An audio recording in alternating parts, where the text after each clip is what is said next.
A church full of grace. The News Church. 할렐루야.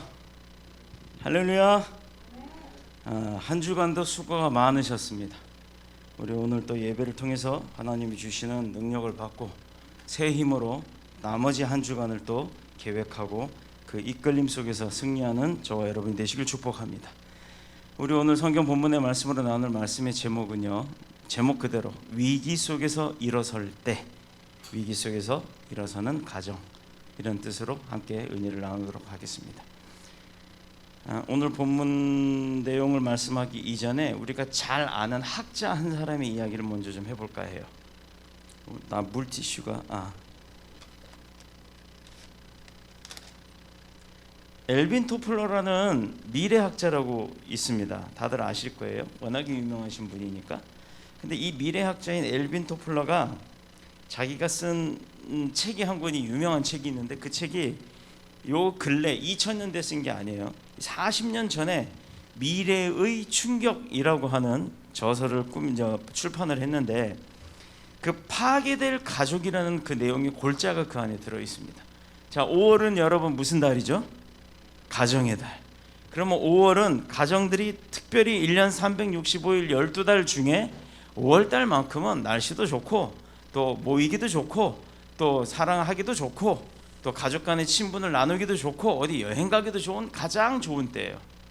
봄의 꽃이라고 하는 그 5월에 우리는 지금 고난을 받고 있습니다. 전 세계적으로.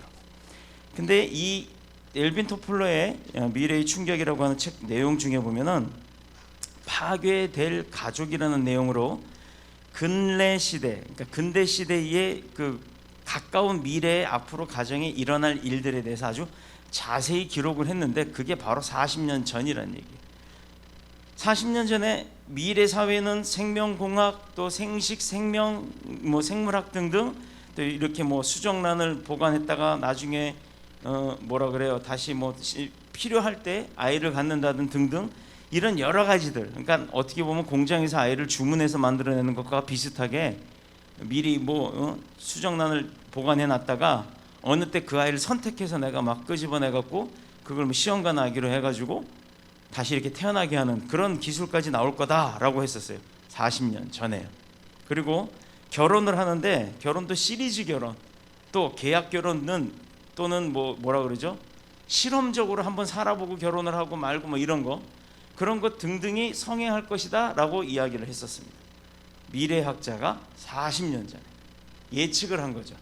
한편으로는 미래 시대가 되면 될수록 독신주의가 팽배할 것이고, 다른 한편에서는 독신주의와는 반대로 일부 다처제가 성행할 것이며, 이게 합법이든 불법이든 간에요.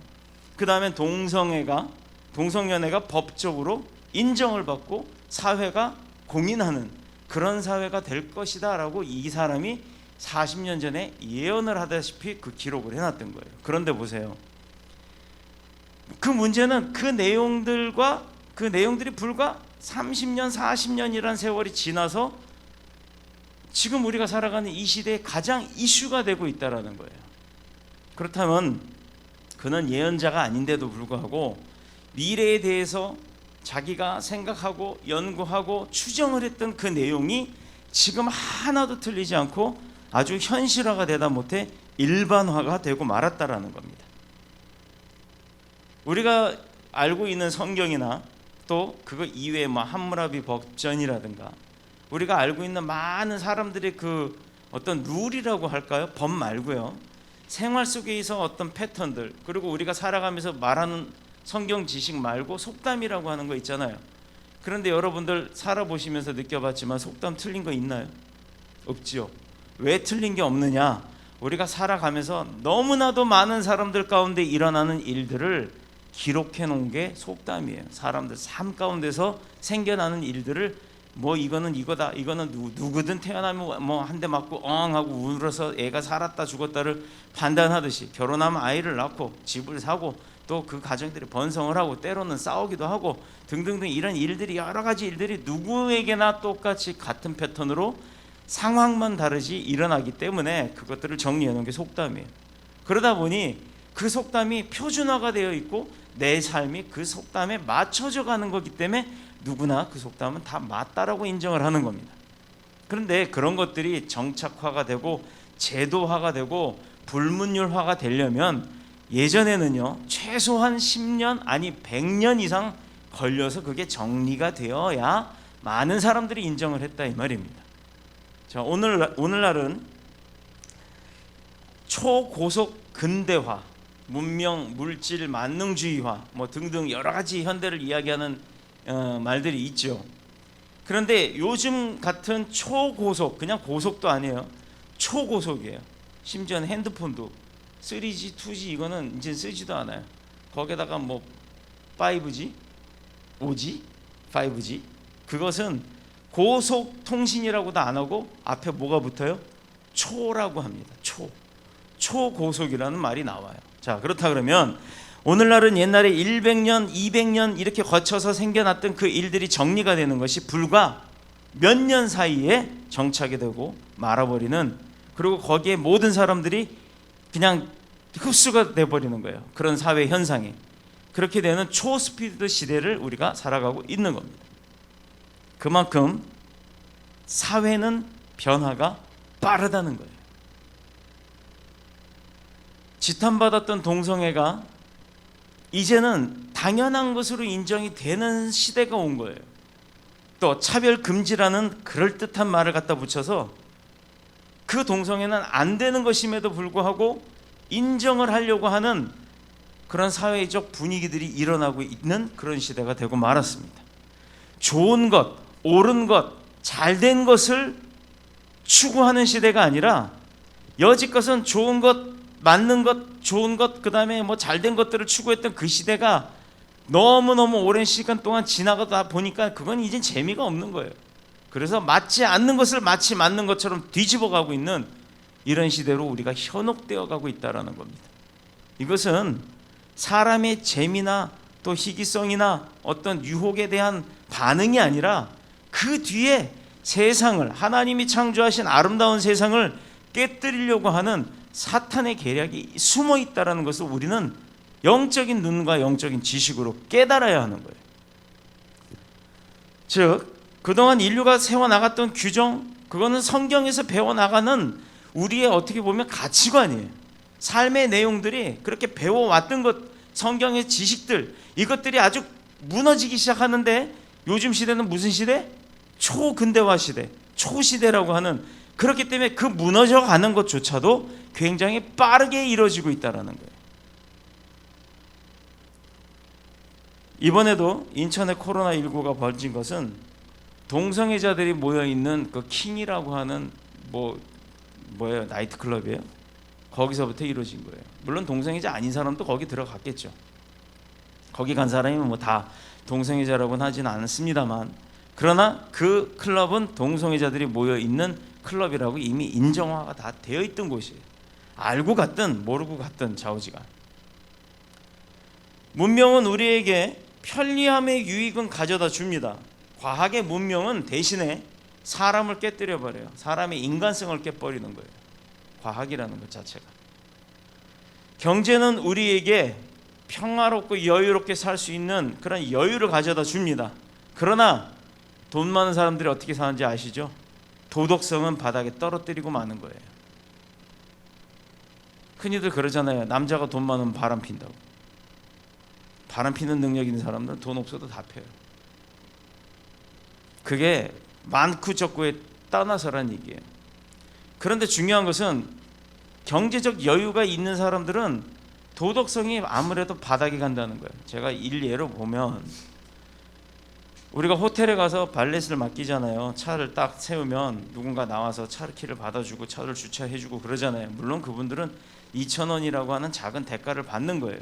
그런데 내가 그 차를 주면서 이런 거 있어요. 영화에 보면 이게 이제 자동차 키라고 나오면서 그 사람이 인사를 탁 하고 오면 툭 던지고 가는, 그 사람한테 차 키를 툭 던지고 가는, 그게 멋있어 보이나요?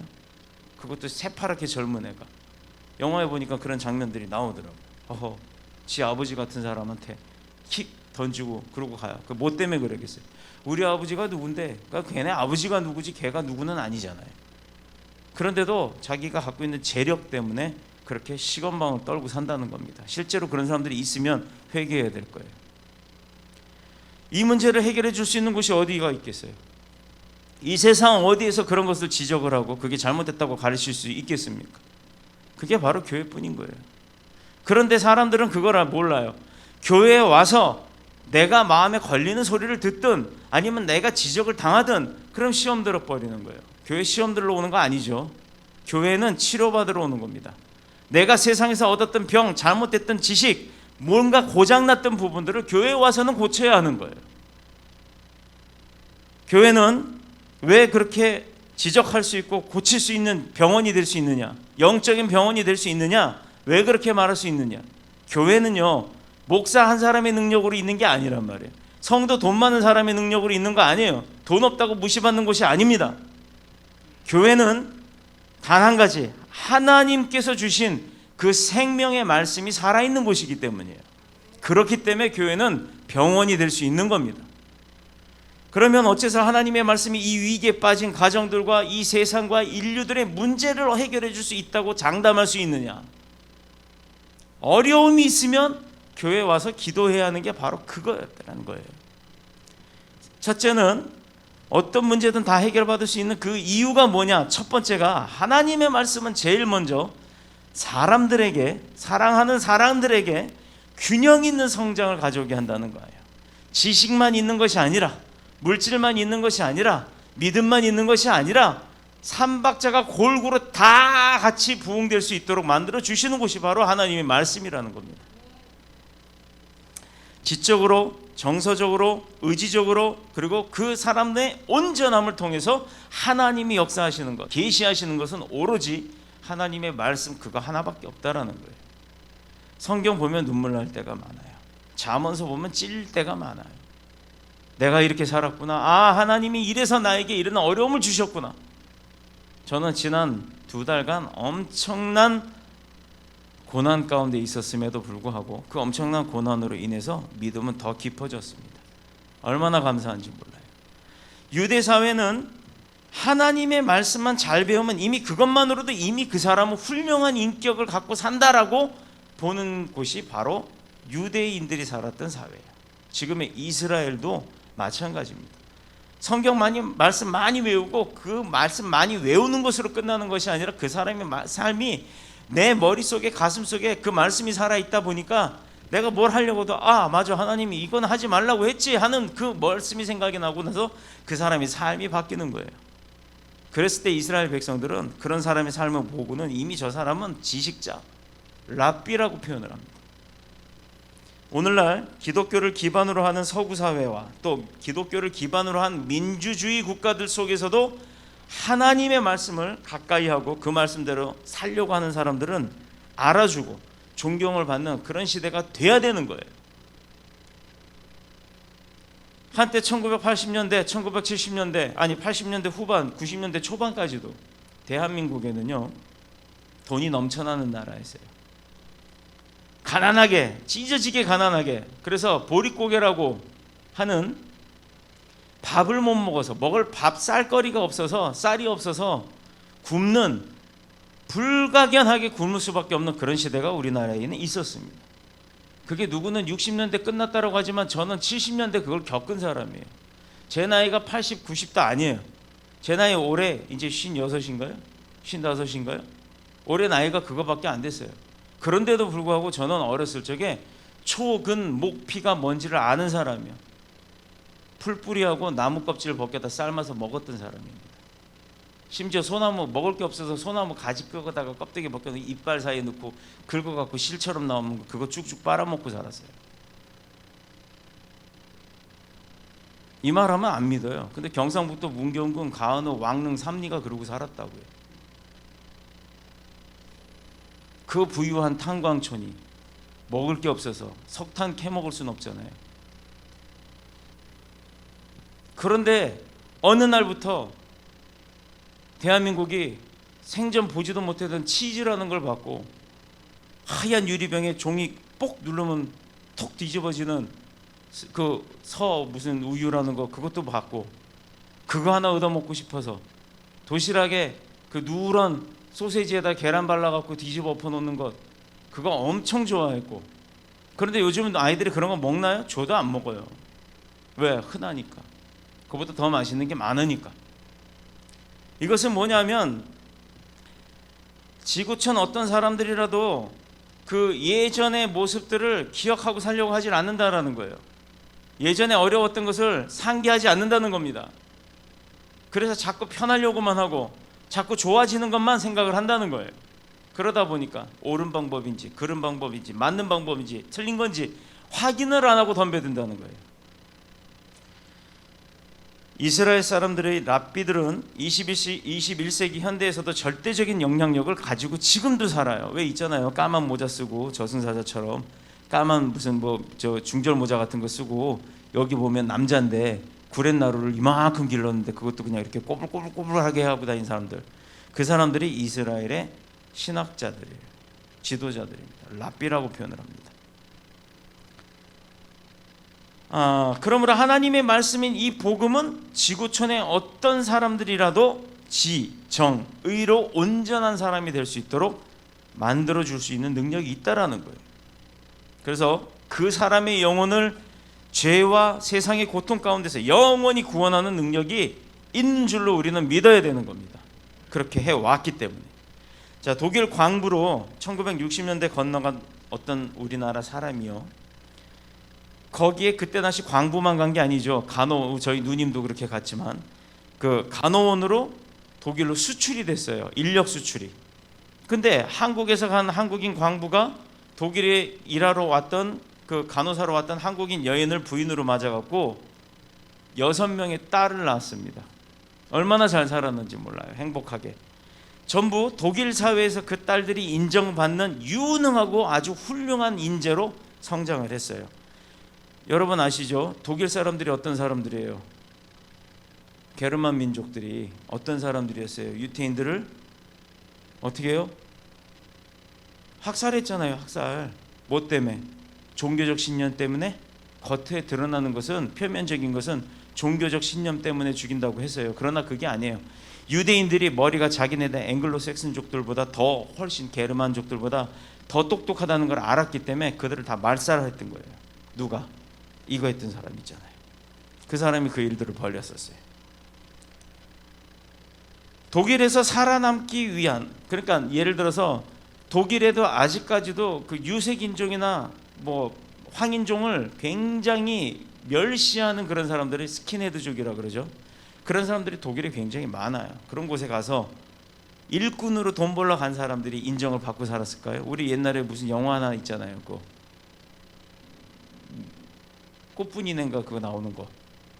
그 영화도 보면 광부하고 간호사의 이야기잖아요. 나는 그 이야기가 아니라 실제로 우리 누님 이야기를 하는 거예요. 그런 사회에서 인정받고 살아간다는 게 쉽겠어요? 그런데 그 사람들 사이에서 태어난 여자아이들 6명이 다 독일 사회에서 인정받는 자들이 됐다라는 거예요. 그런데 중요한 건 그 아이들을 키운 그 두 부모가 아니에요. 누님과 매형이 잘났다라는 게 아닙니다. 그분들이 이미 돌아가시고 없지만 그들이 독일에서 살아남기 위해 시도한 것은 다른 게 없어요. 말 통하지도 않지, 사람들하고 문명도 맞지 않지, 나가면 무시당하지, 돈도 없지, 뭐가 있겠어요. 오로지 그들은 믿는 것 하나님 한 분밖에 없었어요. 그래서 말씀 중심의, 하나님의 중심의 삶을 살았습니다. 독일에서 신학 공부를 해서 목사가 되고 또 지금은 장애자 사역들을 돌보는 사역을 했었는데 이제 다 돌아가셨어요. 아이들에게 뭐를 어떻게 했냐면 성경 구절을 매일매일 외우게 했어요. 근데 그걸 못 외웠다? 그 다음에 벌칙은 뭐였어? 아이들이 제일 좋아하는 걸 못하게 하는, 밥을 안 줬어요. 제가 아는 어떤 합창단 단체도 그렇게 했다 그러는데 그게 진짜 효과가 있나 봐요. 아이들한테 밥 굶기는 거. 밥 먹기 위해서라도 성경을 외웠던 겁니다. 세월이 지나고 생각하면 내가 너무 모질게 애들을 키웠나? 그렇게 생각을 했다고도 난 그 얘기도 들었어요. 그러다 하나님의 말씀이 그 자녀들을 키워내기 시작했고 그 말씀대로 자랐던 아이들이 지금은 한 사람도 낙오되지 않고 독일에서 유명한 국제 변호사부터 시작해서 쭉 교수까지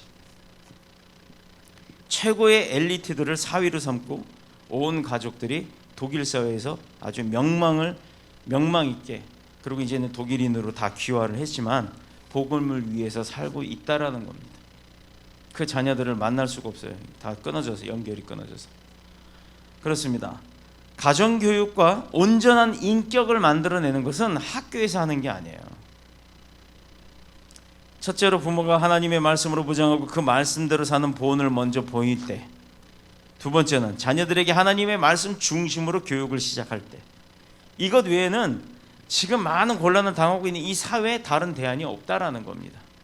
가정부터 깨어져 나가고 부모 알기를 우습게 알고 돈 주면 부모요, 돈 안 주면 부모가 아닌 그렇게 된 세대에서 그 자녀들이 자라서 그가 낳은 자녀들은 또 어떻게 살까요? 뭘 보고 어떻게 배울까요? 유대 사회는 13살만 되면 성인식을 합니다. 이것은 스스로 종교적으로나 사회학적으로나 한 사람의 인격자로서 그 아이를 인정하는 거예요. 그래서 즉 그건 뭐냐면 자유를 그 아이에게 주면 그 자유만 있는 것이 아니에요. 자유를 받았으면 그 자유에 대한 책임을 져야 하는 겁니다. 종교적으로나 사회적으로 한 사람이 인격적으로 자기 문제를 스스로 해결할 수 있다라고 인정을 해주는 게 바로 성인식이에요. 자, 이런 것이 소수의 유대인으로 하여금 엄청난 세력을 가진 아랍권에 포함되어 있는 아주 작은 나라 이스라엘을, 주변에 어마어마한 큰 땅덩어리에 강력한 기름 나오는 나라니까 다들 부자잖아요.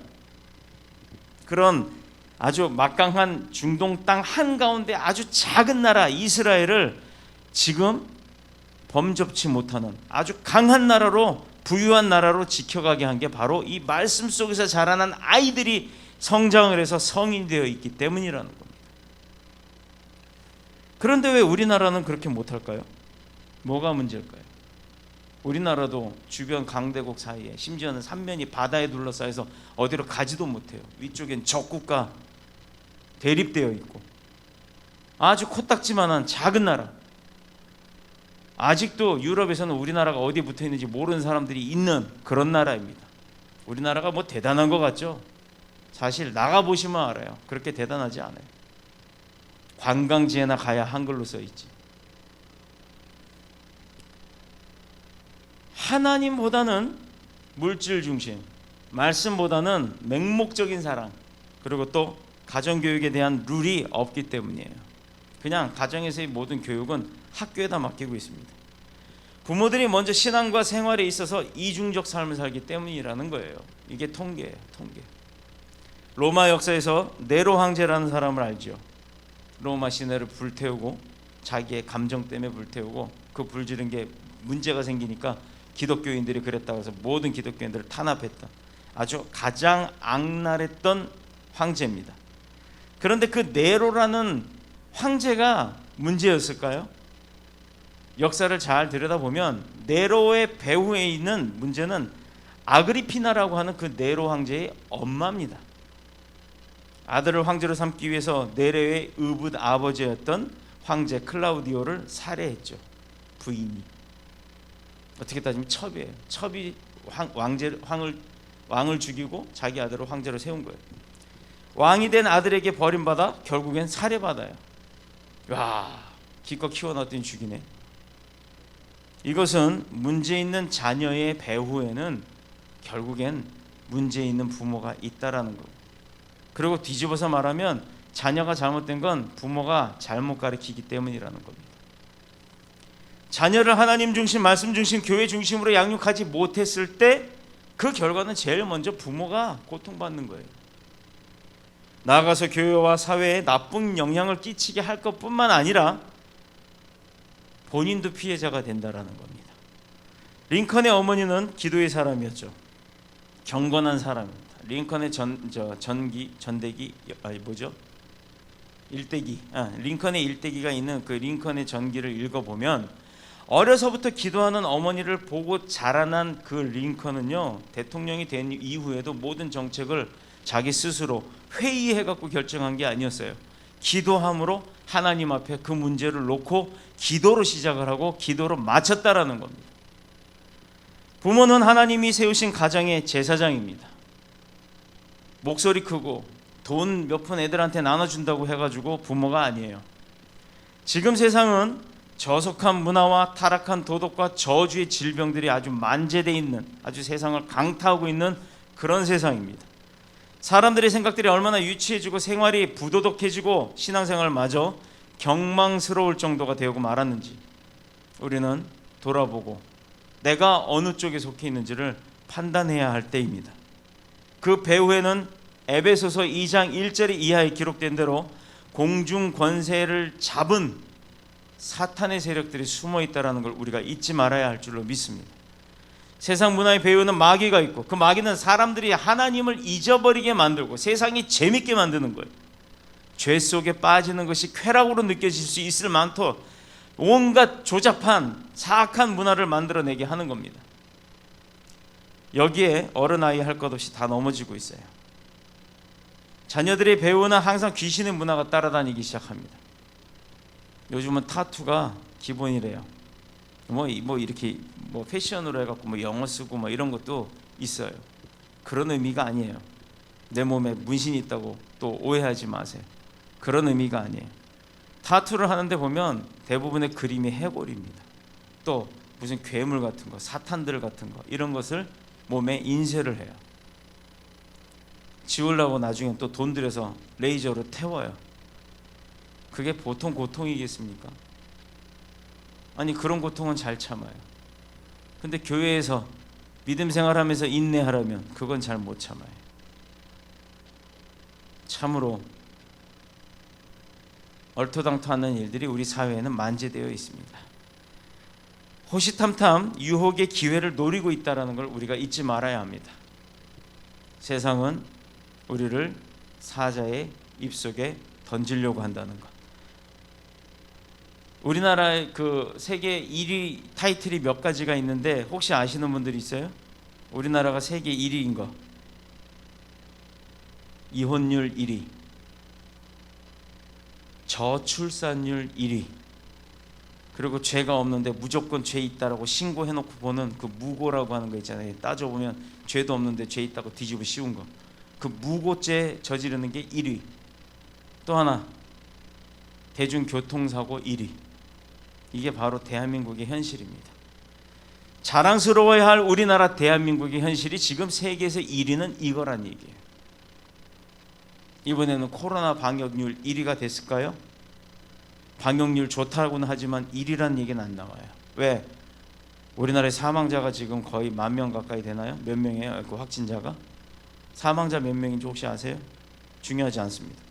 중요한 건 우리가 얼마 전에 선교 갔다 왔던 캄보디아는 사망자가 하나도 없다라는 거예요. 우리나라를 원조해줬던 나라, 공산화가 되어 있는 그 나라, 사회주의 국가죠. 공산화는 아니어도 그 사회주의 국가가 이제는 우리나라가 원조를 해줘야 되는 상황이에요. 그런데 그 나라가 사망자가 아직도 한 명도 없어요. 자, 이러한 통계는 한마디로 좋지 않은 통계가 1위가 된다는 건 우리나라가 결코 좋아지고 있다는 게 아니라 나빠지고 있다는 거예요. 경제는 올라가는데 인성은 파괴되고 가정은 무너지고 도덕적으로 타락하고. 그러나 우리에게 소망을 주고 있는 것이 바로 고린도전서 7장 13절에서 14절의 말씀입니다. 고린도전서 7장 13절 14절 한번 찾아볼까요? 성경 보세요.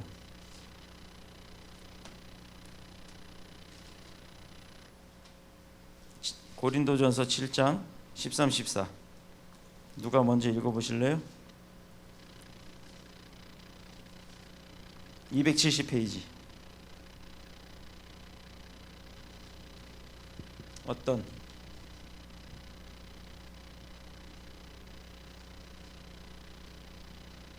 고린도전서 7장 13절 14절.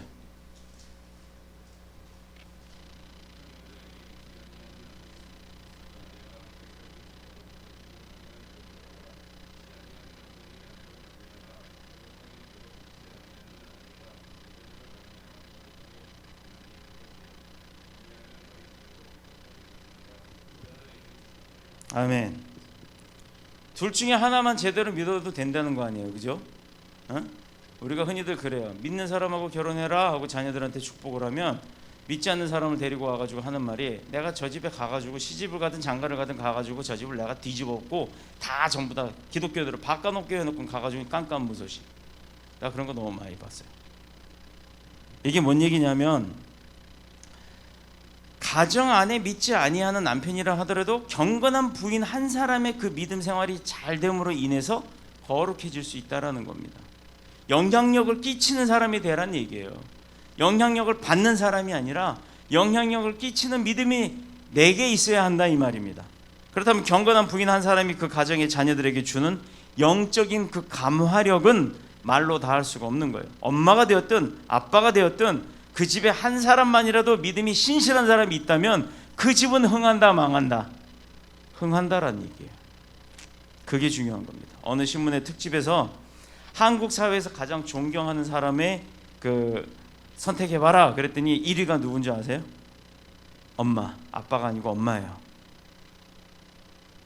좀 섭섭한데 남자들은, 그죠? 어? 아빠가 아니고 엄마가 존경하는 사람이래. 그게 1위예요. 그 다음이 누구겠어요? 어? 그 다음이 5만원 5만원짜리 그 나오신 분, 신사임당. 그 다음이 누구냐? 이게 떡 썰 때 붓글씨 쓴 사람, 불 끄고 붓글씨 쓰는 사람 옆에서 떡 써신 분, 한석봉의 어머니. 3위가 한석봉의 어머니. 다 여성이에요. 내 엄마, 그 다음에 5만원짜리 신사임당, 그 다음에 한석봉의 어머니. 이걸 다 존경한대요. 그 다음이 또 그 김연아의 모친 박미희 씨. 이거 누군지 모르죠? 김연아가 누구예요? 이거 하는 사람이 있었잖아. 이거 스케이트 탄 사람. 그리고 영화 마라톤의 실제 주인공인 배형진 씨의 어머니. 누구 다리는 600만 불짜리 이거 있었잖아요. 그 실제 배형진 씨예요. 그분의 어머니입니다. 한국 사회의 힘이라고 하면 바로 이런 어머니들의 위대한 힘이었어요. 자녀를 잘 키우는 비결, 다 그들이 기독교인이었다는 거 아세요? 자녀들이 이 교포 사회에서 교포 사회가 아니죠. 그 포교 사회라고 그러나? 이렇게 전도하고 하다가 살아가는 그 사회.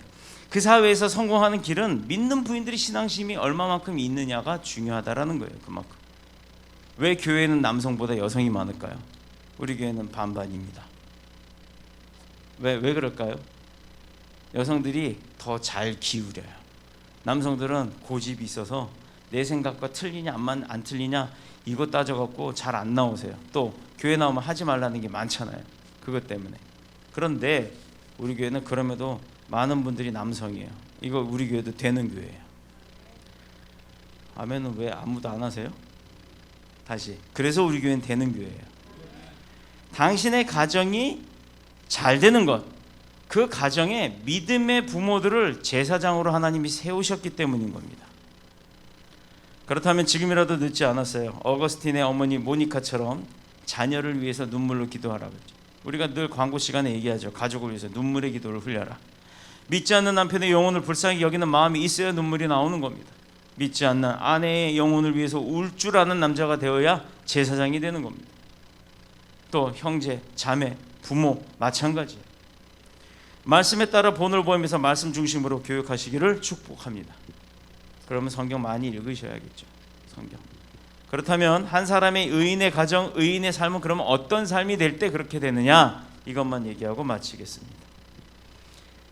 지금 지구촌이 따라가야 할 진정한 가정의 모습은 그럼 뭐냐? 자, 마태복음 6장 33절. 이거 뭐 안 찾아도 돼요. 이거 다 아는 거잖아요. 633, 마 633. 너희는 먼저 그의 나라와 그의 의를 구하라. 그리하면 이 모든 것을 그가 더하시리라. 너에게 준다 이 말이에요. 하나님의 나라를 구했는데 하나님의 나라를 구했더니 하나님이 내게 그걸 주시더라 이 말이에요. 자, 믿음의 눈으로 보면 영의 세계가 보입니다. 믿음의 눈으로 보면 나와 가정의 미래가 보입니다. 목사님, 대체 믿음의 눈을 어떻게 보는 게 보이는 거예요? 저도 그걸 몰랐어요. 목사 안수를 받으면서 저도 그때서야 알게 됐습니다. 믿음의 생활을 하면서 어떻게 내 영적 눈이 뜨여지느냐, 어떻게 하면 내 영적 눈이 감아지느냐, 그 답은 딱 하나예요. 내가 믿음의 생활을 하는 그 영의 눈이 뜨고 싶으신 분은 내가 항상 24시간 중에 거의 20시간 정도는 하나님과 동행한다는 걸 잊지 마셔야 합니다. 잠잘 때 빼고는 하나님과 동행하는 것을 잊지 마셔야 해요. 그래야 보입니다. 그래야 사람의 눈으로 볼 수 없었던 많은 것들이 보여요. 그 사람이 내게 어떻게 대하는데, 그 사람의 마음이 속이 어떻게 생겼는지, 또 저 사람이 왜 내한테 이런 말을 하는지가 다 들리고 다 보입니다. 그 누구의 도움이겠어요? 하나님의 도움이에요. 즉 그 얘긴즉슨 내가 오늘 사업 때문에 누구 미팅하러 가요. 미팅하러 가면서도 내내 마음속으로는 하나님 나 도와주세요. 누굴 만나러 갑니다. 어떻게 하려고 합니다. 그런데 이 사람 만나서 무슨 얘기 해야 될지 몰라요. 이야기의 시작부터 끝까지 하나님 다 주관하시고 응대할 수 있는 지혜도 허락하시고, 이거 기도하고 가는 거예요. 해보세요. 되나 안 되나. 그렇게 하면 됩니다. 그렇게 하면 그 사람이 무슨 말을, 이 사람이 무슨 생각을 하고 있구나가 다 느껴져요. 다 느껴집니다. 그게 영의 귀가 열리고 영의 눈이 열리는 거예요. 그리고 찬양 불러보세요. 찬양 부르는데 눈앞에 뭐가 보이는지. 춤추는 천사들 보이고 하면 영의 눈이 열린 거예요. 미친 게 아니고요. 길 가면서 하늘을 보고 확 이러고 가는 사람들도 있어요. 그 사람들은 제정신 아닌 거죠. 멀쩡히 가는데 하늘에서 천사가 와서 야 하고 막 춤출까요? 갑자기 길 가는데 시커멓고 갓과 도포 쓰고 와서 아무개야 가자 이럴까요? 그거는요 귀신에 쓰인 사람들이고요. 진짜 영의 눈이 열리면 찬양할 때 천사들 춤추는 게 보입니다. 또 이거 계시론자라고 또 이상한 소리들을 할라. 나와 가정의 미래가 보일 수 있는 것, 내 소망 가운데 절실함으로 하나님 앞에 매달리고 기도할 때입니다. 지금 사방에서 지구촌을 위협하는 재앙들 꼬리를 물고 일어납니다. 코로나19 우한 코로나19 바이러스 지금 이거 잠정 뭐 몇 년 간다 막 지금 난리들 법석이잖아요. 그런데 이게 끝나기도 전에 유럽 쪽에서 지금 뭐가 나왔어요. 벌써 또 아이들이 이유 없이 죽습니다. 아이들이 온몸이 뜨겁게 빨갛게 발진이 일어나다가 죽어요. 계속해서 인류가 만들어 놓은 재앙 가운데 꼬리에 꼬리를 물고 일어나는 일들이 벌어지고 있습니다. 더 무서운 재앙이 계속해서 지구촌을 위협할 수도 있어요. 자, 그러면 이런 상황 가운데 우리는 어떻게 해야겠어요? 왜 이런 이유가 자꾸 생겨나는지, 이게 뭐 때문이라고 생각하십니까? 하나님의 백성들이 영적인 힘을 잃어가고 그것을 이겨낼 능력을 잃어가기 때문이에요. 태초에 하나님이 천지를 창조하시고 만물을 창조하시고 난 이후에 우리 인간에게 뭐라고 했어요? 이 세상의 모든 것들을 다스리라고 했습니다. 그래서 지식도 주시고 지혜도 주시고 과학도 주시고 문명도 주시고 능력도 주시고 다 줬는데 그걸 나를 위해서 쓰는 거예요. 나를 위해서. 내가 하면서 하나님의 영광이 드러나지 않으니까. 너희는 먼저 그의 나라와 그의 의를 구하라라고 했는데 하나님이 하신 건 묻어버리고 내가 했다라고 합니다. 그러니 그걸 이기지 못하죠.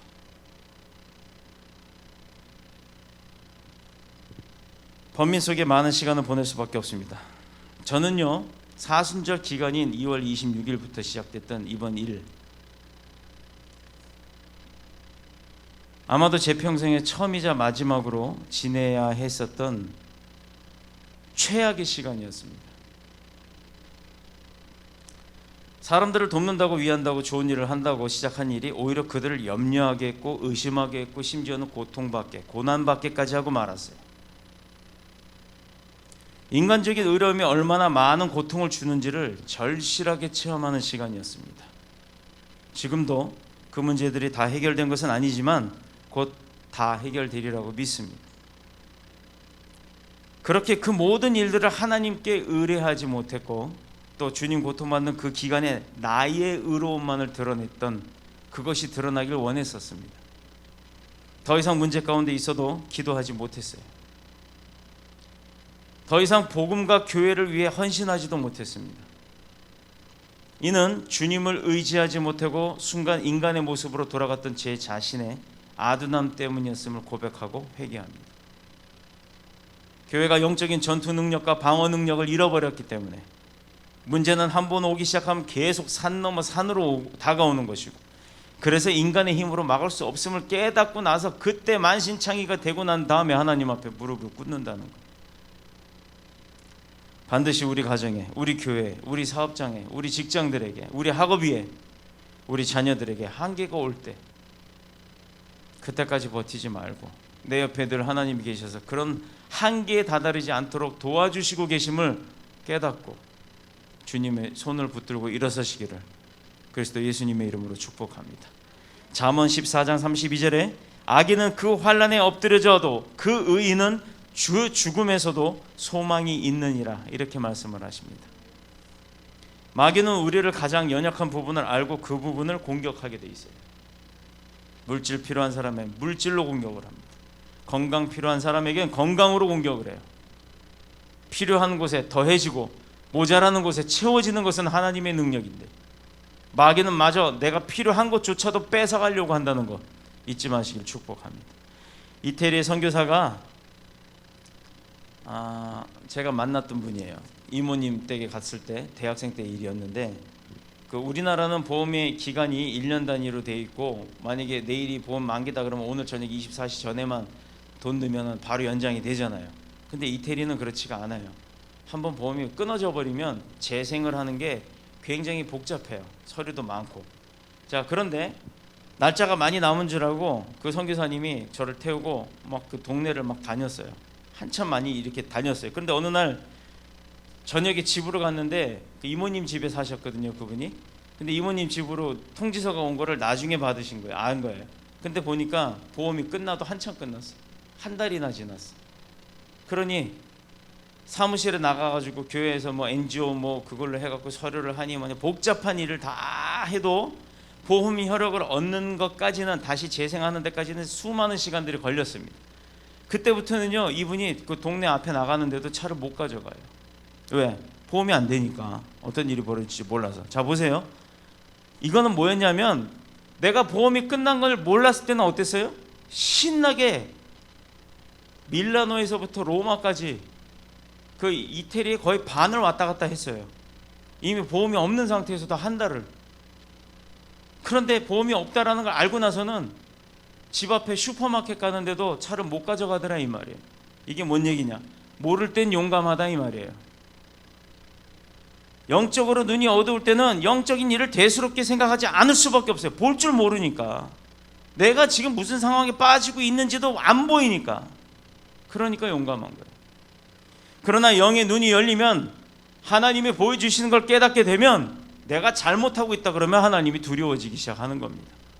나의 잘못된 삶이 두렵습니다. 내 가정의 비참한 모습을 보면서도 망해가는 자식들의 모습을 보면서도 일어설 줄 모른단 말이에요. 이유는 방법이 없기 때문이라 생각하기 때문이죠. 이젠 다 끝났다라고 생각하고 자포자기를 한다는 얘기입니다. 부모님의 세대는 우리의 부모님의 세대들은 정말 어려운 시대를 살아갔던 세대였습니다. 그러나 이제 자녀들이 이제 부모가 되어서 살아가야 할 미래의 세대들은 부모들이 겪은 시대와는 비교할 수 없는 아주 어렵고 더 큰 고통이 다가오는 시대예요. 예전에는 그냥 굶는 걸로 끝났다 그러면 지금은 병드는 걸로 바뀌었다는 얘기예요. 굶어서 죽는 건 드물었습니다. 초근 목피. 서두에 말했듯이 풀뿌리, 나무 껍질, 쌀만 먹더라도 먹으면 살았단 말이에요. 근데 요즘은 그렇게 해서는 살 수가 없다는 얘기죠. 병들어 버리면 치료할 수 있는 약을 구하지도 못한다는 겁니다. 먹고 사는 것부터 시작해서 주거 문제까지. 아니 이런 것들이 모두 다 해결됐다 해도 코로나19 바이러스 같은 아주 불가항력적인 사태들이 벌어지는 것. 바로 이것이 영적인 문제에서부터 있기 때문에 도덕적으로 망가지기 때문이라는 거예요. 에이즈 보세요. 에이즈가 지금 치료가 되나요? 근데 에이즈로 죽었다는 얘기가 없어졌죠. 에이즈 걸려면 예전엔 죽었어요. 근데 요즘은 죽지는 않아요. 평생 산답니다. 그 사람 수명 다할 때까지. 그런데 에이즈라는 약을 계속 먹어야 된대요. 그럼 그 사람은 다른 사람하고 결혼해서도 안 돼요. 전염을 시키니까. 하나님을 빗대어 자신이 구세주라고 말하는 이단들, 또 인간은 남녀의 조화를 통해서 살라고 말씀하신 하나님의 뜻에 저버린 동성애자들로 인해 시작된 이번 사태들을 보면 그것만 봐도 알잖아요. 철저하게 지켜온 인천의 교회들을 보세요. 엊그저께 나왔던 팔복교회하고 또 하나 어디죠? 여기 다 인천이에요. 우리랑 가까운 지역이에요. 그런데 확진자가 있었어요? 방송에서 지금은 뭐래요? 얼마 전에 신천지 사건 났을 때 교회라는 것들이 제발 좀 모여서 그 짓거리 하지 마라, 헌금 거두려고 그런다, 그렇게 비난들 했죠. 그런데 이번에 확진자 한 명도 없다, 방송에서까지 대단하다, 사회적 거리두기 표본이다, 잘 지켰다 라고 하는 대다수의 제대로 된 교회들이 그렇게 했는데 잘했다, 대단하다, 누구 하나 그런 말 합니까? 왜 이단들이 잘못한 걸 가지고 통틀어 교회를 다 욕을 하더니 왜 정작 진짜 교회들이 잘했을 때는 찍소리 못합니까?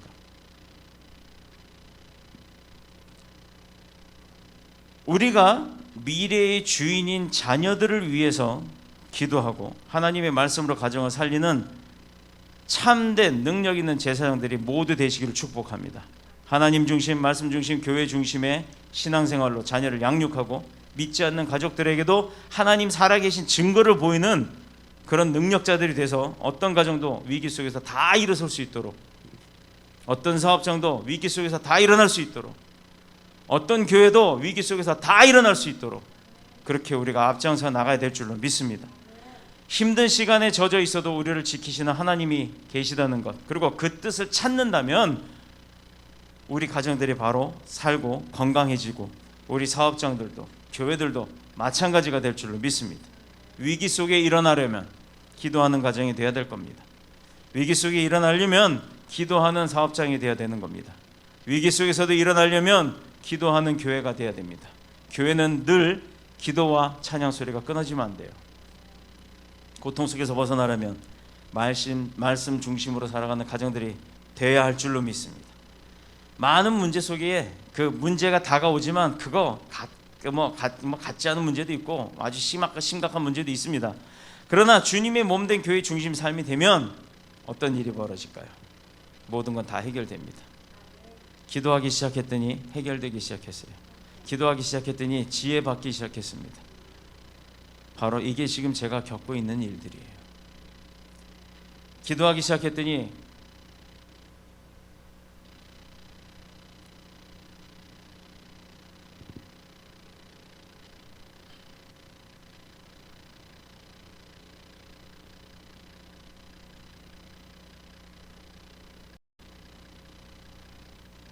하나님의 은혜가 얼마나 감사한지를 알게 됩니다. 우리와 우리 가정, 그리고 우리 더뉴스 복음교회, 그리고 한 사람 한 사람의 모든 지체들, 하나님의 은혜와 축복이 넘치기를 그리스도 예수님의 이름으로 축복합니다. 축원합니다.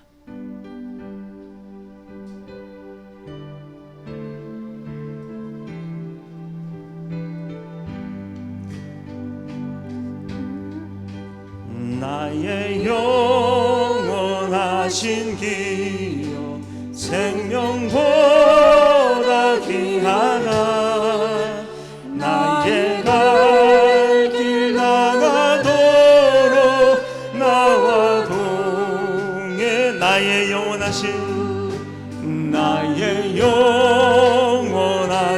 기여 생명보다 귀하나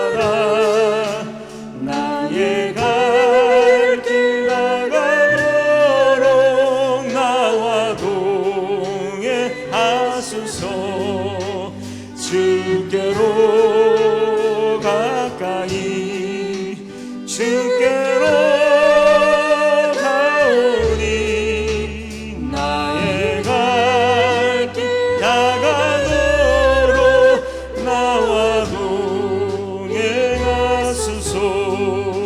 세상 국이 아니란다 모든 명예 버리고 길을 가는 동안 나와 동행하소서. 주께로 가까이 주께로 가오니 나의 갈 길 나가도록 나와 동행하소서.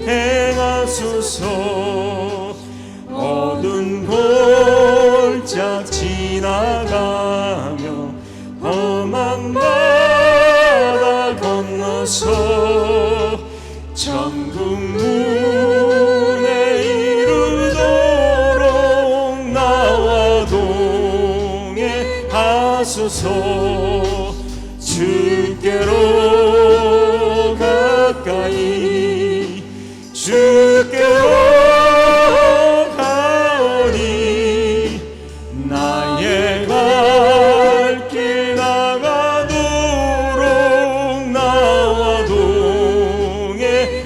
주께로 가까이 주께로 가까이 주께로 가오니 나의 갈 길 나가도록 나와 동해.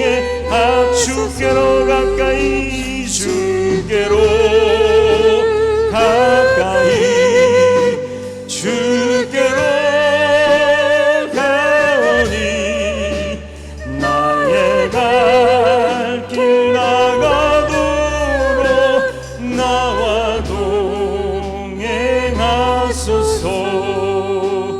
내 영혼이 은총 입어 중한 죄지 벗고니 슬픔 많은 이 세상도 천국으로 와도다.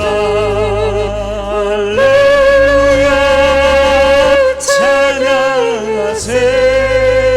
내 모든 죄 사함 받고 주 예수와 동행하니 그 어디 날 하늘나라 주의 얼굴 뵙기 전에 멀리 뵈던 하늘나라 내 맘속에 이루어지니 날로 날로 가깝도다. 할렐루야 찬양하세. 내 모든 죄 사함 받고 주 예수와 동행하니 그 어디나 하늘나라.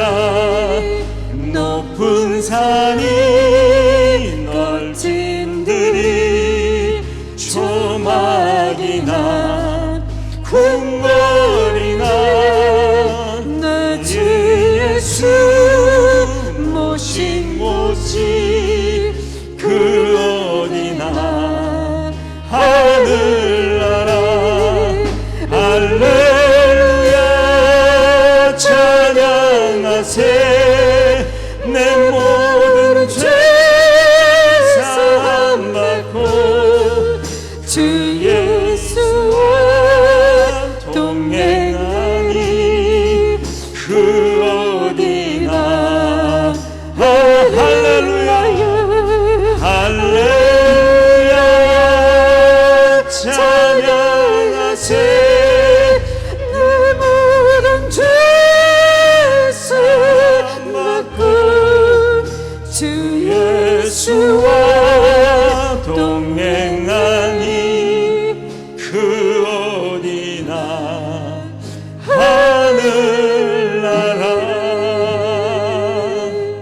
전능하신 아버지 하나님 감사합니다. 많은 날들이 우리 가운데 있으나 베풀어진 그 축복 가운데서도 감사한 줄 모르고 또 주님이 인도하심 가운데 있으나 주님이 옆에 계신 줄 모르고 살아왔음을 고백하고 회개합니다. 날마다 살아가는 것이 나의 것이 아니요 주님의 그 인도하심과 축복하심을 우리가 다시금 깨닫게 하시는 주님의 은혜도 감사를 드립니다. 이제 다시금 우리의 믿음의 눈을 들어 아버지 하나님을 바라볼 때 성령의 인치심 가운데 우리가 살아가는 것은 주님의 은혜임을 깨닫는 지혜가 있게 하시며 눈을 들어 바라보는 것 모든 곳에 주님의 영적 능력이 선포되어지는 강건한 능력자가 될 수 있도록 우리를 축복하여 주옵소서. 다시금 유혹 가운데 빠지지 않게 하시며 다시금 세상 가운데 타협치 아니하는 온전한 믿음의 일꾼들 되게 하시며 환난과 고통 가운데 빠져있는 이 시간들이 속히 물러갈 수 있도록, 속히 해결되어질 수 있도록 주님 축복하여 주시옵소서. 지금의 연단과 훈련이 아버지 하나님 계획하신 가운데 화를 복으로 바꾸심을 우리가 믿고 의지하며 나아갈 때 성령의 역사하심으로 우리가 승리케 될 줄로 믿습니다. 한순간도 주님을 놓치지 않는 믿음의 삶 살게 하여 주셔서 정말로 모든 사람들의 만남과 세상 가운데의 삶이 주님과 동행하며 주님께 의뢰하며 주님과 논의하며 주님의 뜻대로 이루어 나갈 수 있는 우리의 믿음의 삶이 되도록 우리의 영이 살게 하여 주옵소서. 우리의 눈이 열리게 하여 주옵소서. 우리의 귀가 뜨이게 하여 주옵소서. 성령의 인치심을 받아 살아가는 승리자가 되도록 역사하여 주옵소서. 오늘의 말씀 가운데 많은 것 깨닫게 하심에 감사드립니다. 잘못된 것 되돌아보고 두 번 실수하지 아니하도록 성령이여 도와주시옵소서. 우리 가운데 역사사 우리를 축복하시는 그리스도 예수님의 이름으로 감사드리며 기도드리옵나이다. 아멘.